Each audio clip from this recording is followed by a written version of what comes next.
I'm back on my Blue Yeti Snowball. My Blue Yeti Snowball looks like this. So if it sounds a little different, I went back to my Blue Yeti Snowball. We're gonna do a classic Am I the A-hole from Reddit. So before we get into it, you know what we gotta do, some channel maintenance, some channel hygiene. Channels are Tamagotchi. So if you're new here, welcome to my nonsense. If you're old here, welcome back, OGs. If you're new here, please consider hitting subscribe. And if you're old here, go double check, make sure you're subscribed. Hit the like. If you like, leave a comment. If anything related to the video, it could just be a hello, a few emojis, whatever, as long as it's cool and respectful. Hit the notification bell. As always, I will link my tip jars down yonder in the description box. No pressure whatsoever, but every $1 or $2 helps. That's what allows me to continue to make content. Also, you are invited to my Patreon. Lots of stuff like this, confessions, Reddit confessions, unpopular opinions, etc., over there. The link is down below. All right, let's pop some gum in and decide who the a-hole is.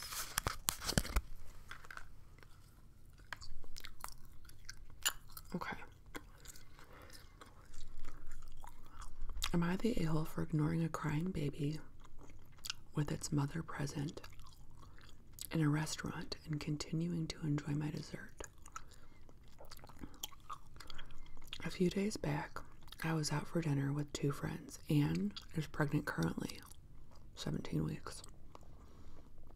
Kim is married for 3 years and currently desperately trying to get pregnant. Because Anne is pregnant, Kim cannot stand the idea of being pregnant yet. It's all she can think or talk about. Though it doesn't interest me much, as someone who doesn't plan to ever have children. I happen to have developed a good tolerance for pregnancy and child-related topics because all my friends are pregnant or parents. During dinner, they spoke only about pregnancies and childbirth. I was hoping to catch up on other topics. I couldn't get them to talk about anything else, despite politely and subtly trying to change the topic several times. But as I understand that these topics interest them more right now, I politely contributed to the conversation where I could, otherwise I let them talk as they pleased. A baby started crying in our vicinity and kept crying for a while, even though the mother tried to calm it, and it didn't seem to hurt in any way. It just seemed like a normal cry for a baby. I noticed it started crying because it was loud and then didn't notice it anymore. I know it was crying because that's what my friends kept talking about, but it tuned it out. I went back to savoring my dessert. The crying was just a little background noise to me. Friends noticed now I'm enjoying dessert and not contributing to their conversation about how sad they feel for the baby and how it's making their heart ache. As in they were having a sort of physical reaction to the baby crying. I told them that I don't hear the baby crying anymore. They asked me if I had a hearing issue. I explained how it's like background noise to me after the first 10 seconds. Both of them looked at me in horror and pity. Kim told me that it is good I don't plan on having children because I'm heartless and that baby would be unlucky to be my baby. Anne said that she pities me and that I'll never know the feeling that they both had. I laughed at their comments because I thought Kim wasn't very serious about their comment, and Anne is going through hormonal changes with her pregnancy, deserves some leniency regarding what she says to me. But they both got mad at me. According to them, it wasn't something to laugh about. These friends are over the top. Neither of these comments bothered me at first, but after I posted about it yesterday, I received a lot of comments telling me that they're not good friends. I argued it in their favor because of their difficult situations. They are emotionally having a tough time. But after what happened today, I'm not sure anymore. Kim texted me today saying that I need to start showing more concern towards crying children if I am ever to spend time with her future children. When I asked her if my heart should ache every time a strange child cried because I have a uterus, she called me an a-hole. Am I the a-hole for ignoring the crying child? No, they're the a-hole because they don't even include you in their conversations. And I've been around people that are like this before. And I'm a mom. What is like let's catch up. You know, let's talk about, I'm not just going to talk about your kid with you. I want to talk to the person that I met. You know, other than that, what's going on? Like, yeah, we should talk about that. And then what?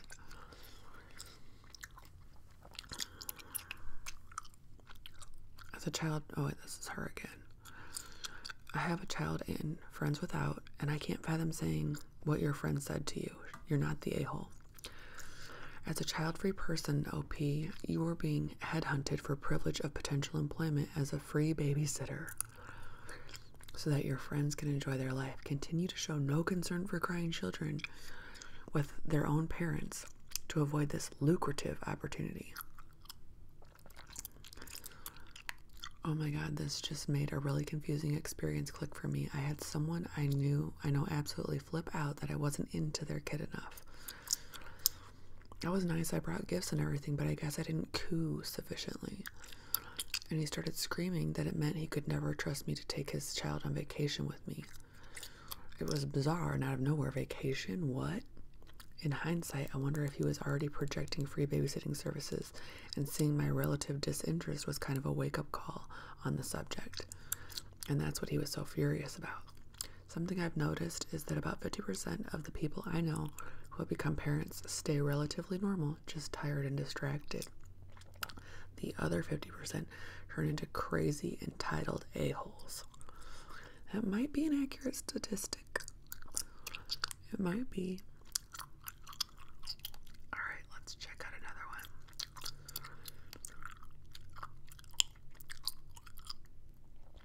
one. Am I the a-hole for telling my brother that he's never allowed to be around my new girlfriend? I, male 19, older brother, male 22, both work at the same factory. About 5 months ago, me and him became friends with a woman, female 23, who works at the factory with us. Soon after we became friends with this woman, she lost her apartment, and since me and my brother both live in the same house, we told her she could live with us. I have never had feelings for this woman, but her and my brother have decided to go out a few times. They were never exclusive, but they were well on their way to being exclusive, and they were taking things slow. While him and this woman were going out, but not exclusive, me and him became friends with a woman, female 20. I expressed my feelings for this woman, and my brother very well knew that. Soon after we became friends with this woman, he asked her out, knowing full well that I liked her. And soon after, they became exclusive. And he completely left behind the woman that we met at the factory. He screwed over the factory woman bad because he told her that he could possibly see a future with her. But when he met the other woman, he left her behind, never to be talked to again. This is not the first time he has made a move on a woman that he knew I had feelings for. He's done this 2 times in the past. And every time he does it, they start dating. I thought that it was just a 2-time thing, but now with the most recent event happening, I'm starting to think that he's doing it on purpose. Yes, he's doing it on purpose. He's getting off on it. Just recently, we were talking, and I mentioned that I had gotten a new girlfriend. He got excited and was very eager to meet her. I bet he was. I reminded him that he's dated 3 women in the past that I had feelings for, and that I know he does it on purpose. He started crying and telling me that hurts him, that I would say that about him. I simply got up and walked away. The thing that convinced me that he does this on purpose is the fact that he's very close to being exclusive with the factory woman, but then he broke her heart and left her for the woman that I had developed feelings for. The reason I will never bring him around my new girlfriend is not because I am insecure that she will leave me for him, but I fear that he will make a move on her, and that's not only disrespectful, but I know it will make her uncomfortable. Me and him have always had a rivalry, and he always tried to prove that he is better than me. I'm trying to put a stop to it because we are both adults, and he needs to start acting like it. Okay. Not the a-hole. I have known people like your brother. For some, it was the challenge, and for others, it got them an ego boost. Once you know your girlfriend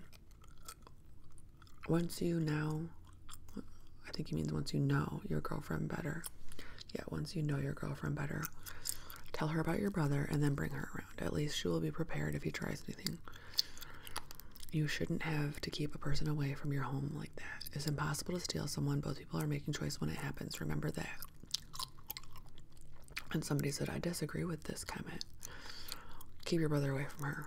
Get ready to move out and cut contact with him. That's what I'd do.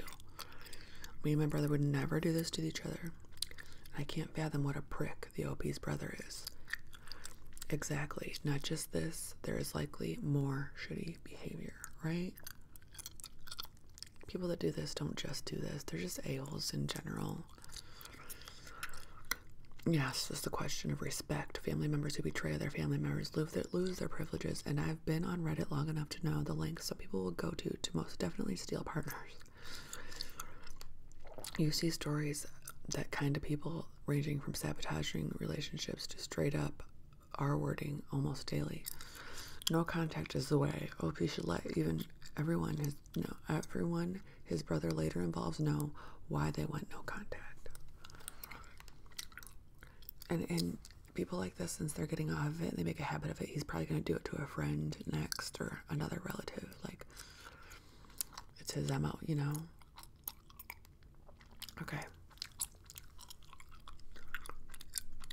Am I the a-hole for repeatedly telling my friend how young she looks?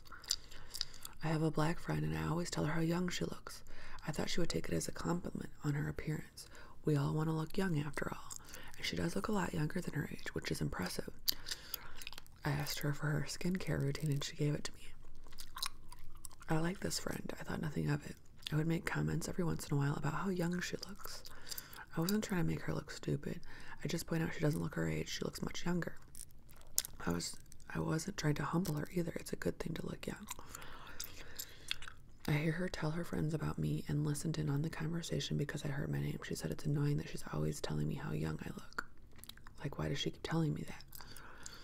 The girl she was with was a brown woman and said that's because we age so much better than them. They got to try to humble us, insecure white people. My mouth dropped. I felt horrible. I feel so insecure about aging and looking older, and hear them say that about me. It was horrible. I'm constantly always looking in the mirror, obsess over every sign of aging. Am I the a-hole here? I just left. I was supposed to go talk to her, but I went home. It seems like they read what I was doing into the worst light. Was I wrong or them? Okay, you don't need to keep harping on something. So there's that, you know, but it is a compliment. But maybe just say it one time, like, no, girl, you look good for your age. And then that needs to be it, you know? So I don't think she was being an a-hole with intention or anything like that. Maybe it just got annoying, but overhearing that was unnecessary, you know? She could have just said, girl, you already told me that. All right, let's drop it. Okay, somebody said, slightly, you're the a-hole. Saying somebody looks young is not necessarily a compliment. And focusing on it is a little strange. You look great would be much more appropriate. That's a good one. You look great, or you have great skin. You know? Somebody said, yes, I'm not a person of color, but I get told semi-frequently, and it makes me uncomfortable. A checkout dude at the grocery store ID'd me and mentioned how young I look, and when I said my age before pulling out my ID, he was 5 years younger than me. It was just awkward, and the racial component too, it's worse. I said, I'm not POC. All of my life people thought I looked older. They thought I was older than my older sister, somewhere around 30. I've been told I look younger, and I love it. I never get tired of it. I don't care if they're lying. Somebody said, same, I'm white. I constantly have people thinking I'm way younger than I am. Case in point, I was 30 and uninsured and needed doctor's note saying it was fine to travel. I went to a clinic that couldn't help me, but she suggested I contact my pediatrician. Even now, my boyfriend thought I was 30 at first. Even then said I looked younger. It's not the worst thing ever, I guess. But I'm not sure if I want people thinking I'm way younger than I actually am. I can see that. Somebody said, even if being told you look young is a compliment, there is zero need to harp on it constantly. If that's the only thing you have to compliment, then you're probably pretty self-absorbed and don't listen to much other things going on in their life. Be a better friend in general. Maybe concentrating on appearance seems shallow. Okay, they made a point.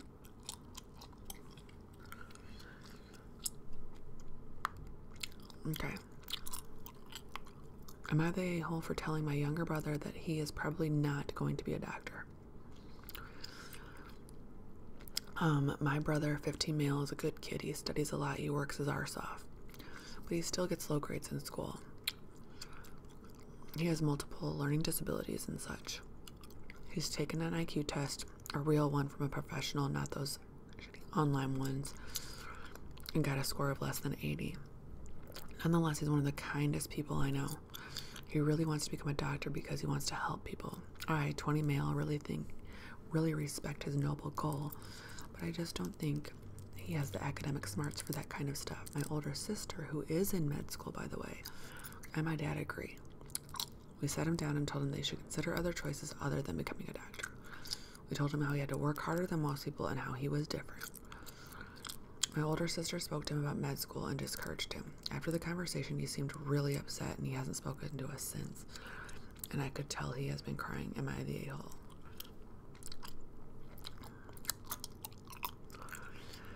Okay, somebody said, I want to say you're the a-hole, but I can't. I have a kid with a 4.4 GPA, studies constantly, and wants to be a doctor. Not even sure that she will be able to get into med school, so not the a-hole. Because his hopes are probably not realistic based on his grades, and he'd probably be happier as maybe an EMT, a paramedic. Somebody said an EMT also needs solid medical knowledge through a specialized course and multiple tests. Also, there's the emotional aspect. Being the kindest person is not a good thing for a medical professional. Yes, you need empathy and kindness, but you need to be able to shut a certain level off so you can make tough decisions. And somebody argued, said EMT does not require that much knowledge. I don't know. Somebody else said they make a shockingly small salary, which I've heard.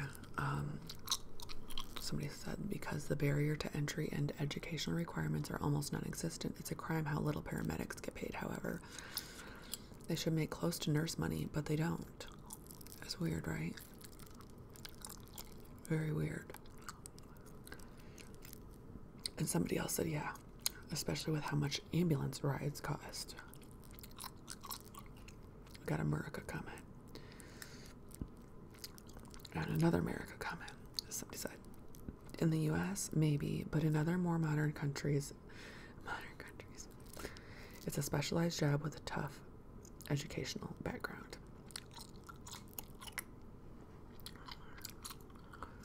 So that's that. Let's do one more. Am I the a-hole for saying my son can't go to a buffet for his birthday? My son, 42, my male 42, son, male 14, is turning 15 next week, and for his birthday he wants to go to his favorite restaurant, which is an all-you-can-eat buffet we have in town. The buffet serves every sort of cuisine you could think of. The quality isn't great, but for a teenage boy, it's an idea of heaven. We've been there with my son 3 times in the past 3 years, and each time he's ended up eating too much and being sick. He eats beyond the point of being full, and it's clearly to eat as much as you can. Both me and my wife have told him to slow down. The aim isn't to make himself sick, but whatever we tell him, he continues to eat those large amounts. Twice he's been sick in the restroom, and the other time he was sick in the car on the way home. When he said he wanted to go there again after having a conversation with the wife, I told him no, and he can go to another restaurant, but we don't trust him to go to the buffet after the past few times and don't think it's a healthy behavior to encourage. He's in a mood and doesn't want to go anywhere else. I was going to say originally, like, wow, it's his birthday, he can go wherever he wants, but this is troublesome. This is troublesome. It's kind of like binge drinking or something. Like, you're going to be sick, and that's not okay. We can't let you be that sick. Somebody said, have you looked into the binging behaviors at all? Is it out of a hunger, a pattern, just at buffets? Is there a reason he's provided as to why he eats so much when he's there? OP said, I think it's a macho thing, if I'm being honest. It's not something he does regularly, but when he's at these sort of places, I think there's a competitiveness to eat way more than he can or should. And then somebody said, I assume I'll get downvoted for this, but maybe this isn't a hill to die on. It doesn't seem much different from a teenager who wants to go to a theme park and ride a roller coaster until they puke, or a teenager who thinks it's a good idea to shove a foaming bottle of seltzer up their nose for the latest TikTok challenge. He'll likely outgrow this without the soul-crushing mental health crisis that people are clutching their pearls over. They aren't famous for thinking things through, but they do generally survive and bloom into reasonable adults once their brains grow in all the right directions. Maybe just gift him a set of birthday barf bags before going and remind him that hurling in a restaurant is social limiting behavior. And make him clean up anything he spews out. Somebody said, thank you for having a reasonable response on this post. Honestly, going to a buffet once a year is not an eating disorder, and it's not something that needs treatment, and it's not self-harm. You know, as long as they're aware that it's not happening at home too, it's probably maybe the macho thing, maybe like the competitive thing there. Just something to keep an eye on, but once a year on his birthday, the buffet thing probably is okay too. I don't know. Sometimes, a lot of the times, kids like to do dumb things. Sometimes you should just let them. Clearly, in the son's mind, the risk of being sick is worth the reward of eating a bunch of junk, and it's not that big of a deal. So, that's that. Alright, y'all, I have got to get ready to go to work. I mean, I'm not really going to get that much more ready, but I do have to eat, and I just bumped you. I'm sorry. So if you watched this all the way to the end, thank you very much. I hope that you have a good rest of your day, evening, good night's sleep, and I will see y'all real soon.